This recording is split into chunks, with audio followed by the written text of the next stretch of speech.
ये वही अखिलेश यादव हैं जिन्होंने मंचों से मुसलमानों को धक्का दिया। लेकिन जहाँ तक राकेश टिकैत जी का मसला है, देखिए हम लोग कभी मुसलमान की बात, हम लोग कंटिन्यू फील्ड में। काशी आया है और संघ से पैसा लाया है, कांग्रेस को हरा कर जाएगा। रिपोर्टर ने सवाल किया हिजाब के मामले में, तो ये बोले कि मुझे आवाज़ नहीं आती। एसीओ में बैठ करके सियासत करनी जानते हैं। उनका जो वोट बैंक है, यादव वोट बैंक, कहाँ है? अभी हम जनपद मुजफ्फरनगर के कस्बा खतौली में मौजूद हैं और आज यहाँ पे एक कार्यकर्ता सम्मेलन रखा गया था एमआईएम पार्टी की तरफ से। आज हमारे साथ बातचीत करने के लिए मौजूद हैं पश्चिम प्रदेश अध्यक्ष डॉक्टर मेहताब चौहान जी।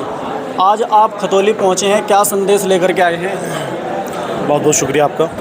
देखिए आज हम लोग मुजफ्फरनगर में कार्यकर्ता सम्मेलन कर रहे थे, उसी सिलसिले में हम लोगों का आज यहाँ आना हुआ और 2024 की लोकसभा की चुनाव मजलिस इत्तेहादुल मुस्लिमीन ने चुनाव की तैयारी शुरू कर दी है।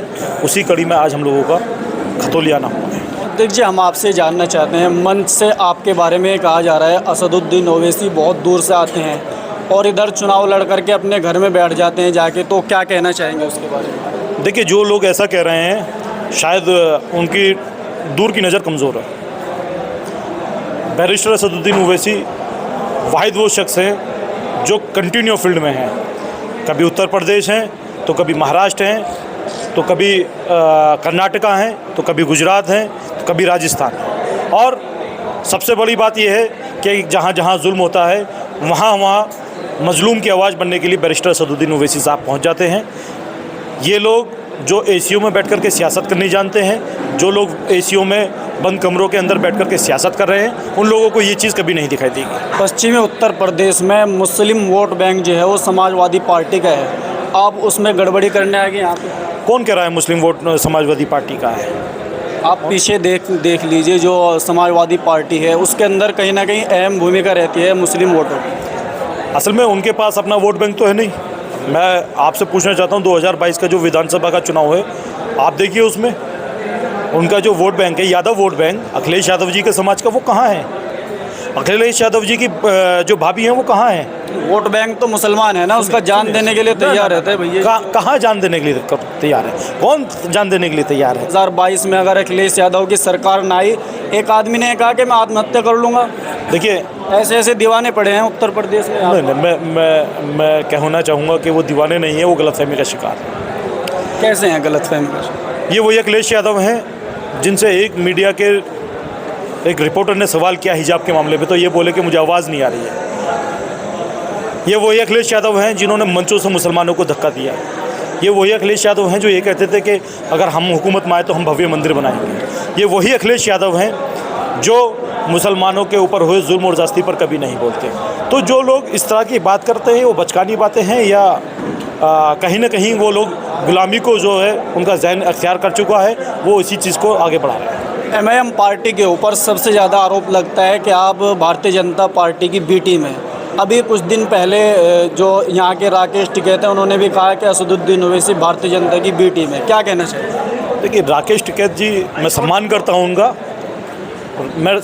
हूँ उनका, लेकिन जहाँ तक राकेश टिकैत जी का मसला है, राकेश टिकैत जी पहले भारतीय जनता पार्टी में रहे। उनसे पूछिए आप कि वो भारतीय जनता पार्टी में क्यों रहे, और वो गारंटी दे इस बात की कि वो अपनी ज़िंदगी में कभी भारतीय जनता पार्टी में नहीं जाएंगे या भारतीय जनता पार्टी के कैंडिडेट को चुनाव नहीं लड़ाएंगे। रही बात हम लोगों पे आरोप लगने की, तो देखिए आरोप काशीराम जी पर भी लगे थे। जब काशीराम जी पंजाब से आए थे तो जो कांग्रेस का कांग्रेसी दलित था, उसने यही इल्ज़ाम काशीराम जी पर, बहुजन समाज पार्टी पर लगाया था कि काशी आया है और संघ से पैसा लाया है, कांग्रेस को हरा कर जाएगा। ये इल्ज़ाम तो लगते रहेंगे, समझे। ये इल्ज़ाम वही लगाते हैं जो मुकाबला करने की ताकत नहीं रखते। जहाँ तक आपने बात की समाजवादी पार्टी की, समाजवादी पार्टी आज उत्तर प्रदेश के अंदर अपना वजूद खो चुकी है। उसका वजह, सबसे बड़ी वजह यही है कि जिस मुसलमान ने तमाम पार्टियों को ठुकरा कर इस सूबे के अंदर 4-4 बार समाजवादी पार्टी की सरकार बनवाई, उस समाजवादी पार्टी ने मुसलमान को अछूत माना। क्या आप अपना वजूद बनाने के लिए उत्तर प्रदेश के अंदर मेहनत कर रहे हैं? बिल्कुल। हमारी अब मैं आपको बताऊं, नगर निकाय चुनाव के बाद हम लोग कंटिन्यू फील्ड में हैं। हमारे तमाम पदाधिकारी, तमाम नेता फील्ड में हैं। हम लोग बिल्कुल घर नहीं बैठे हैं। लेकिन वजूद कैसे बन पाएगा? आप सिर्फ मुसलमानों की बात करते हैं। देखिए, हम लोग कभी मुसलमान की बात, हम लोग बात करते हैं हर उस तबके की जो मजलूम रहा।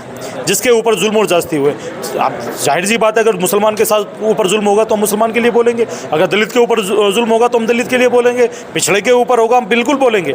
हम हर उस जगह हम लोग खड़े नज़र आएंगे जहाँ जुल्म होगा और मजलूम की हम लोग आवाज़ बनने का काम करेंगे। अब ये बात अलग है कि 75 सालों से वोट देने के बाद भी सबसे ज़्यादा जुल्म का शिकार मुसलमान रहा। हम लोग तो हर उस जगह बोले जहां अखिलेश यादव, राहुल गांधी, मायावती, सोनिया गांधी नहीं बोल पाए। अभी आपने देखा होगा कि राहुल गांधी भारत जोड़ो यात्रा करते हैं, लेकिन उस यात्रा के बाद में उनके ही जहां उनकी गवर्नमेंट है राजस्थान के अंदर, उनकी सरकार है, वहाँ मुसलमानों की मॉब लिंचिंग हो जाती है, नासिर और जुनैद का मर्डर कर दिया जाता है। लेकिन अखिलेश यादव राहुल गांधी बोलना तो बहुत दूर, उनका एक सिंगल ट्वीट तक आज तक नहीं आया है। अब आप क्या अपील करना चाहते हैं? लास्ट क्वेश्चन आपसे। मैं मुजफ्फरनगर के अवाम से यही कहूँगा कि आप लोगों ने 75 सालों में सब लोगों को मौका दिया, इस बार मजलिस इत्तेहादुल मुस्लिमीन को मौका दे करके देखिए। इंशाअल्लाह ताला इन 75 सालों से आपकी वोट लेकर के हुकूमत में आने वाली तमाम पार्टियों ने आपके ऊपर जुल्म और जास्ती नाइंसाफ़ी पर कभी नहीं बोले। मजलिस इत्तेहादुल मुस्लिमीन आपके साथ कंधे से कंधा मिलाकर खड़ी है, हर आपके दुख और तकलीफ़ में आपके साथ खड़ी है।